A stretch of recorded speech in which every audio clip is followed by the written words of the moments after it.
Good morning, AP Government. How's it going? I'm Coach Fishbein, and we are here to do the Unit 2 review for the AP Government course. So let's go ahead and jump right into it. All right, Unit 2. Unit 2 is kind of monstrous, right? Unit 2 is a lot of information. Unit 2 is a lot of facts. Unit 2 is a lot of just things you got to know, right? Simple facts about the government.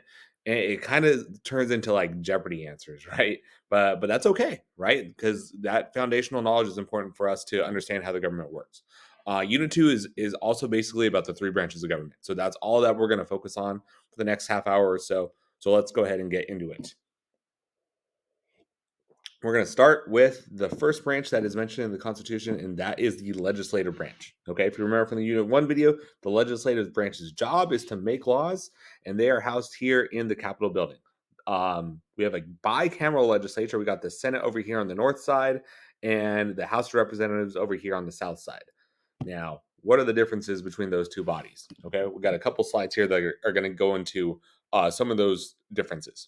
Okay, now the House of Representatives was designed to be closer to the voters, right? That's the purpose of it. There's more representatives in the House of Representatives. There's 435 of them, and it's based on population. So the state that I'm in, California, for example, since California has the most people in the union, it has the most representatives at 52.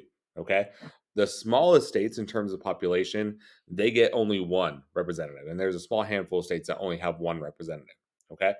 The qualifications to be a House member are a little less stringent than they are to be a member of the Senate. Okay.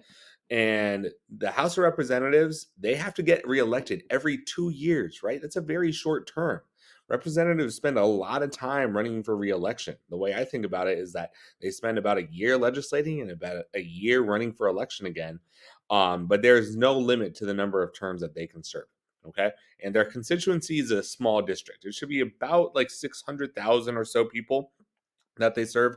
That obviously varies a lot depending on the state and depending on a few other factors as well.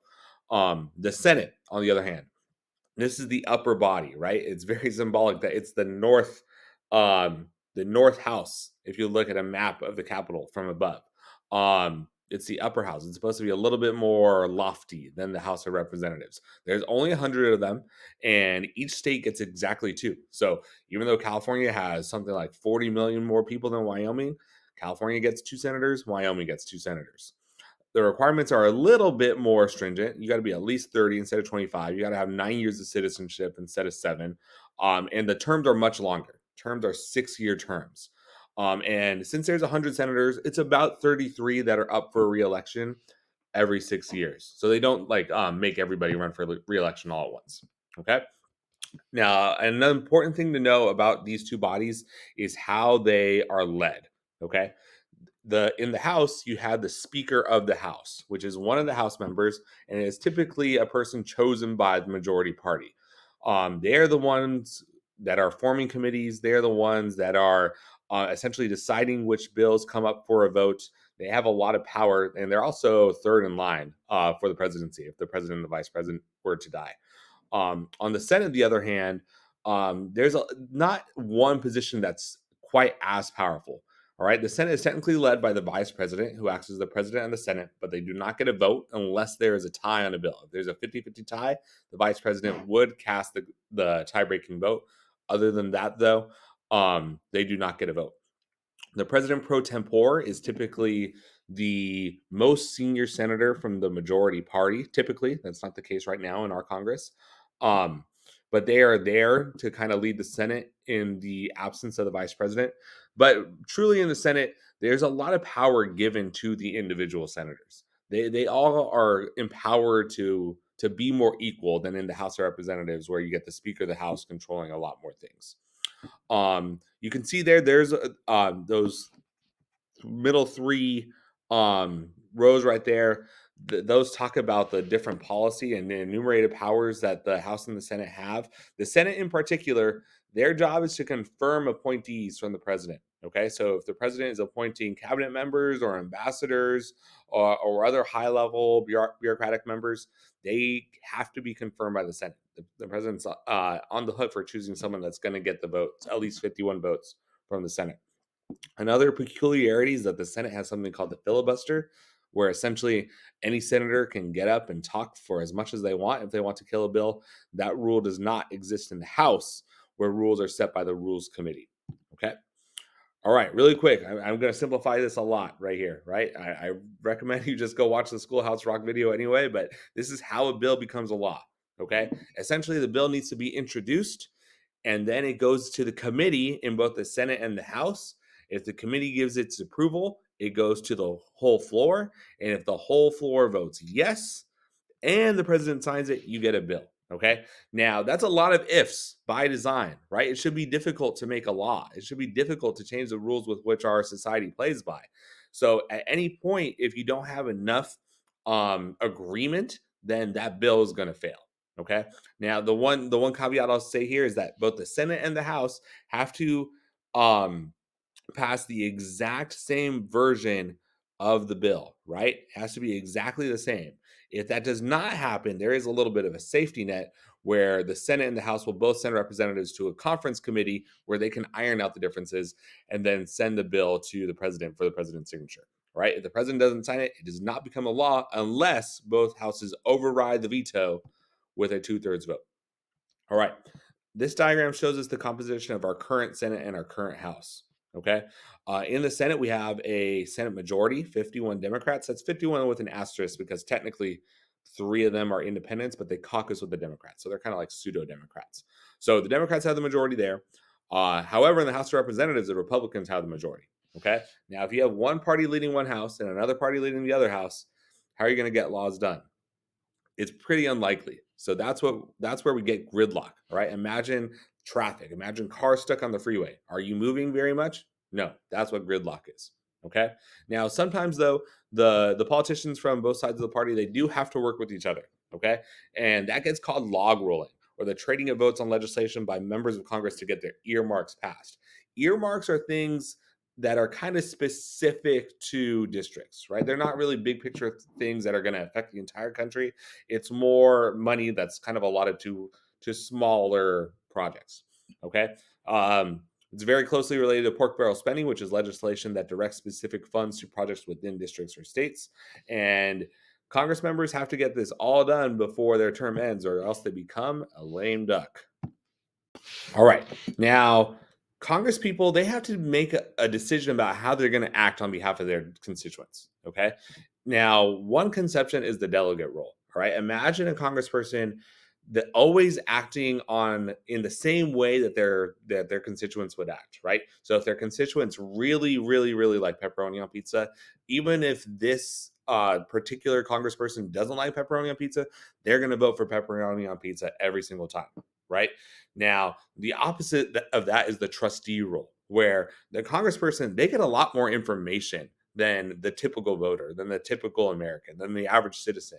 So if they're acting like a trustee, they're going to take in that information and make the best decision possible for their constituents, even if that is contrary to what their constituents want, right? So if it turns out that the pepperoni is, gone bad, it's moldy, they're going to say, you know what, we're going to get a Hawaiian pizza instead because that pepperoni is not going to be good for you. Okay, that would be the trustee role. The political role is when the member of Congress kind of has to balance both of those. Okay, and in reality, most politicians probably have to go back and forth between the delegate and the trustee role all the time anyway. All right, Congress and the budget. Whenever there's a bill that deals with money, it has to start in the House of Representatives. Okay, that's in the Constitution. They want the money being weighed in on by the House that's closer to the people. Okay, now the government has essentially 2 categories of spending that we can use to simplify how they do this, right? And that would be discretionary spending and mandatory spending. Mandatory spending, of course, it's obligated, right? They have to spend that money. And typically that money gets spent on entitlements or Social Security, unemployment, and Medicare. Okay. Congress has to spend those money on those benefits for people who deserve them. Okay. Over time, this slice of the pie of mandatory spending has gotten much bigger, leaving a much smaller chunk of the pie for discretionary spending. All right. And the projections are that this slice, the mandatory spending slice, is going to continue to grow. And as that happens, there's less money to spend on things like the military and education and housing, unless Congress decides to do more deficit spending or if they decide to raise taxes. All right. Let's go ahead and get into reapportionment and redistricting. Every 10 years, the census happens. And what happens is that the Census Bureau counts all the people in the United States. All right. Now, we mentioned that every district in the House of Representatives has to have about the same number of people. Okay. And every state has to have a number of representatives broadly equal to the proportion of people they have in comparison to the country as a whole. Okay. Now, if a state loses or gains seats, that is called reapportionment. In the most recent round of reapportionment, California actually lost 2 seats. There was less people in comparison to the other states. So California went from 54 seats to 52 seats. Now, when you take seats away, you got to redistrict. Okay. So what happens is that they need to draw a new map that has essentially the same amount of people within every district. So you see California's 23rd district way up here. It is very large geographically, but there's really the same amount of people in the 23rd district as there is in my district down here, the 52nd district way down near the border. Okay. Now, this opens up the opportunity for state legislatures, as they are doing the redrawing, to do what's called gerrymandering with the districts. All right. Gerrymandering is essentially when the politicians choose their voters, or it's when you are drawing the districts to benefit one party or another. Okay, go ahead and pause this video. I got this good image from the Washington Post that kind of goes into the idea of gerrymandering. But for you, I just want you to know that gerrymandering is drawing the districts to benefit your party. So whoever has the pen, whoever's doing the drawing, they got a lot of power when it comes to gerrymandering. All right. Now, Baker v. Carr was a landmark Supreme Court case that essentially made the state of Tennessee redistrict for the first time in close to 60 years. It had been 6 decades since Tennessee had redistricted at all. And this came with this landmark decision came the idea of one person, one vote. All right. Landmark Supreme Court case that you got to know. Another one is called Shaw v. Reno. All right, this one was much more recent, in 1993. Essentially, what happened is that North Carolina drew this map right here. And you see this pink district up here, and also like this burgundy color, brownish district right here. Those are very long, right? The word gerrymander comes from the word salamander, right? And you can kind of see that salamander effect with the length of these districts. And what had happened in North Carolina is that they drew these districts to place racial minorities in such a minority in their district that they were never going to be able to send anyone to Congress. And this is when the Supreme Court said, you know what, that's not okay. All right. Minorities are a protected class. You can't gerrymander districts so that they never get the chance to send anybody to Congress. All right. One branch down, let's get to the executive branch, led by the President of the United States and the White House. Their job is to execute the laws. Okay. There's our president currently, the 46th president of the United States, Joe Biden. The key thing I want you to know on this slide is over here, the roles of the president. All right. There's 6 that I've identified that I want you to know. They act as the head of state. Okay, they're the ceremonial person who's leading the United States, like symbolically. So they go to the Olympics, right? If when the Olympics are opening up, you would see the head of state there. If there's a funeral for a dignitary in another country, the president's going to go there. Okay, they're also the chief executive, so they're in charge of leading the executive branch. They're the chief diplomat, so they need to be negotiating foreign policy with other nations. They're the chief legislator, right? They tell Congress what he wants them to focus on. Okay, what types of bills that they want that he would like them to be proposing and ideally sending to him to the White House for him to sign. He's also obviously the commander in chief of the military and the party leader for their party, right? The president doesn't lead the other party. That'd be kind of weird.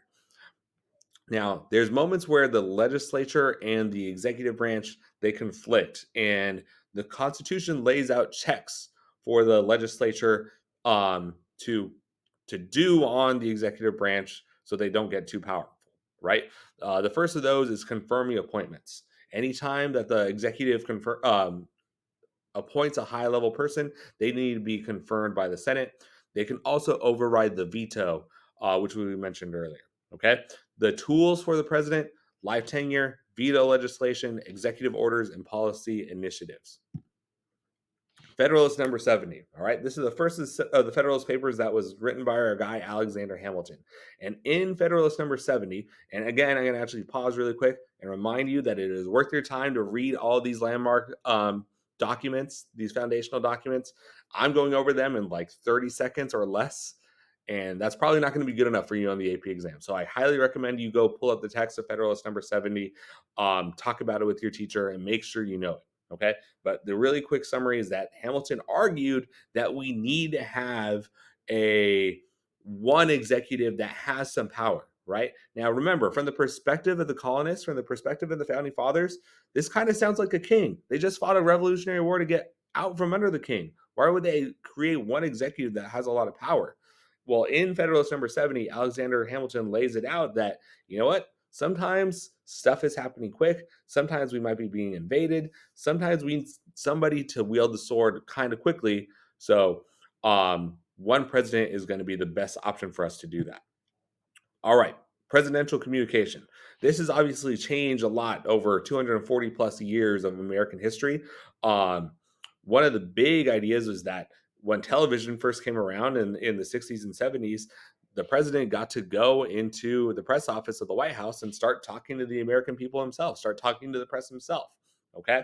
So that first came about with the administration of Richard Nixon. You can see that image over here on the left. And the most recent president, his favorite form of communication was his cell phone, right? And putting things on Twitter until that didn't work out for him anymore.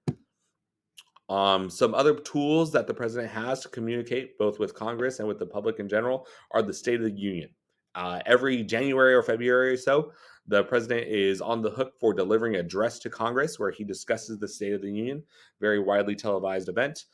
He can also use the bully pulpit. This was a tool kind of like christened by this guy, Theodore Roosevelt, where essentially the president, since everyone's listening to them all the time, since they have that power where what the president says gets paid attention to, they can kind of bully their way into certain things.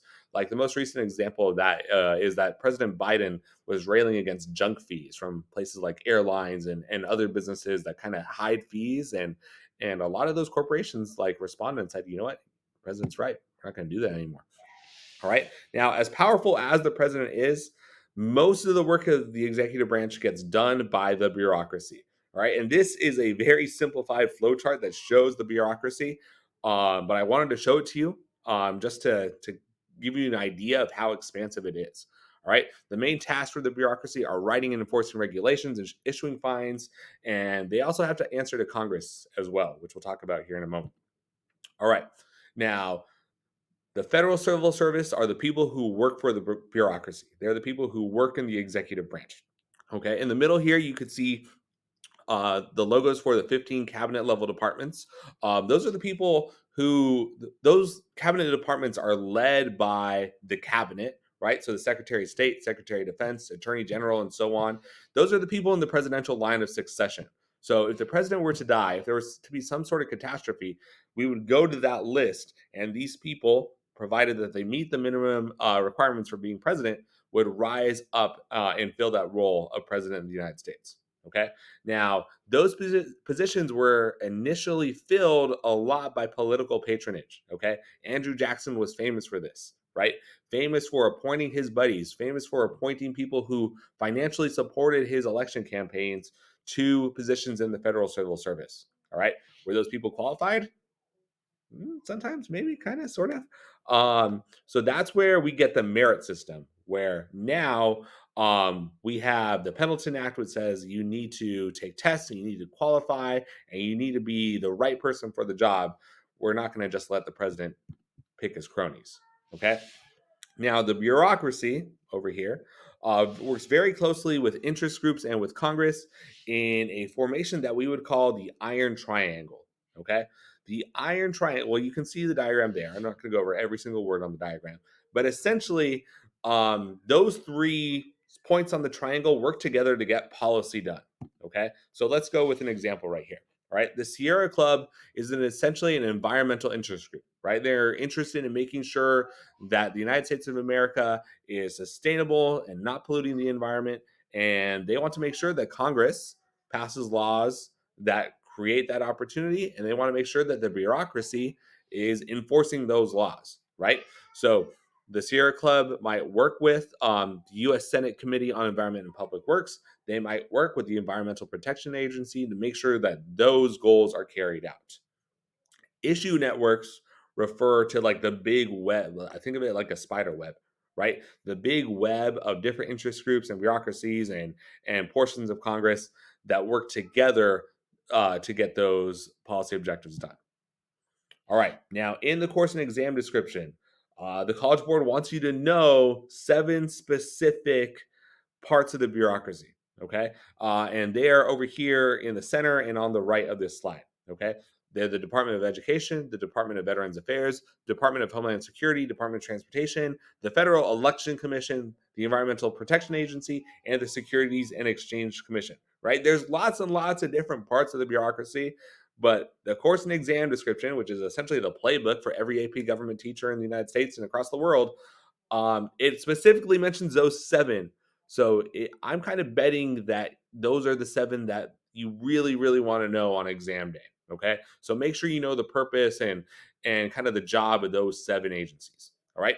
Also within the bureaucracy, you have the Executive Office of the President. Those are mainly people who work in the White House, like the Vice President, like the Chief of Staff, and like other people who are essentially advising and giving information to the President of the United States. All right, overseeing the bureaucracy. It is the job of Congress to oversee the bureaucracy, to make sure the executive branch is functioning in the way that they want it to function, in partnership with the president. All right. One of the ways that they do that is through oversight hearings. Okay. Congress has the power to ask bureaucrats to come to Washington, D.C. and grill them in oversight hearings. And there can be repercussions if bureaucrats don't do that. Also, they have the power of the purse, right? Where's the bureaucracy getting their money? They have to get it from Congress. They have to get it through bills that start in the House of Representatives. And Congress can kind of pull some strings and dictate what the bureaucracy does based on their power over the budget.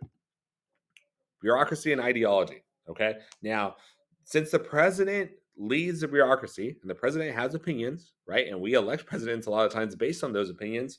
What happens in the bureaucracy is based on the ideology of the president. Okay. So this president, Joe Biden, he has made it a point to try to get a lot of student loan debt forgiven in his first administration. So he's directing the various bureaucracies to work on that project. Okay. Over here on the right, you can see which cabinet level departments got more employees during the Trump administration and which ones got less, right? You can kind of see President Trump's priorities based on who he was hiring within the bureaucracy. All right, last branch. Let's get to the judicial branch. They work here in the Supreme Court and all the other various courts throughout the United States, and their job is to interpret the laws. All right, the power of the judiciary, and those are our 9 Supreme Court justices in the image right there. It comes from 3 foundational documents. Okay, Article 3 of the Constitution, third branch, third article, Federalist 78, which we'll talk about in a moment, and Marbury versus Madison. All right, Federalist 78, also from our guy Alexander Hamilton. In Federalist 78, he makes the argument that we need a judiciary that is removed from politics, right? So he's making the argument that our judges should have a life appointment so that they don't need to worry about getting reelected. They don't need to worry about who's in Congress or who's in the White House. They get this insulation from the world of politics so they can just operate more independently and make the best decision on the case in front of them.